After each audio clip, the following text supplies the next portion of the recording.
Hey crew, today we're talking jerk overhead mobility, and why this is important. It's because if we're able to reach that jerk position comfortably, then we can express our full strength on the barbell, lift bigger weights, and move better while doing it. Now here's the kicker. I'm going to highlight 3 areas that I highlight with all athletes, and they all see benefit. So some athletes we need to get a little bit more granular, but these 3, no matter where you're at, you're gonna see benefits. So number 1, we need to look at the thoracic spine, the T-spine, that upper back.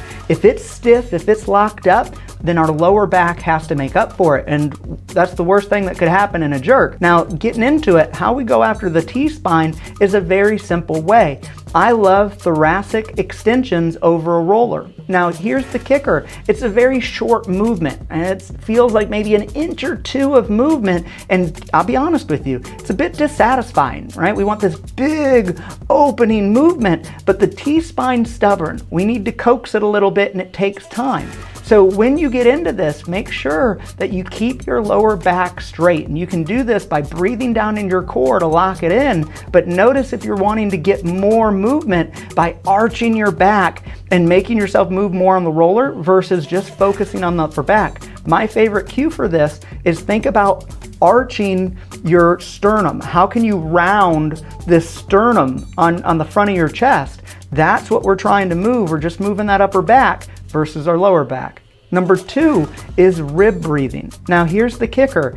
Our ribs need to have movement for us to be able to reach a good overhead position. So how do we create movement within the ribs, right?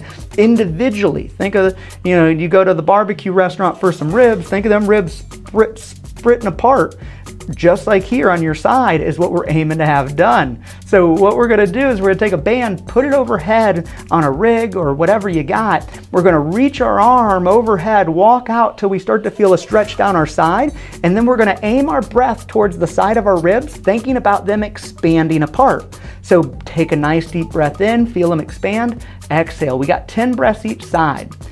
Finally, the last stretch I want to highlight for you is going after the pec. My favorite stretch for this is a classic one. We take our arm and put it at 90 degrees with the elbow, and then we're going to step the leg closest to our arm that we're stretching, to the side that we're stretching. We're going to step that leg forward.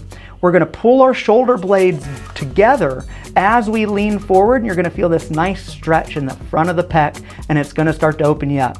Go through these 3 movements. Pick up the barbell and go ahead and press it overhead and see how it feels. Make sure that you press the bar overhead before you do these movements so you have something to compare it to. I guarantee you it's gonna feel better. Now, if you're looking to get better at your Olympic lifts, check out our free guide, How to Improve Your Olympic Lifts Today.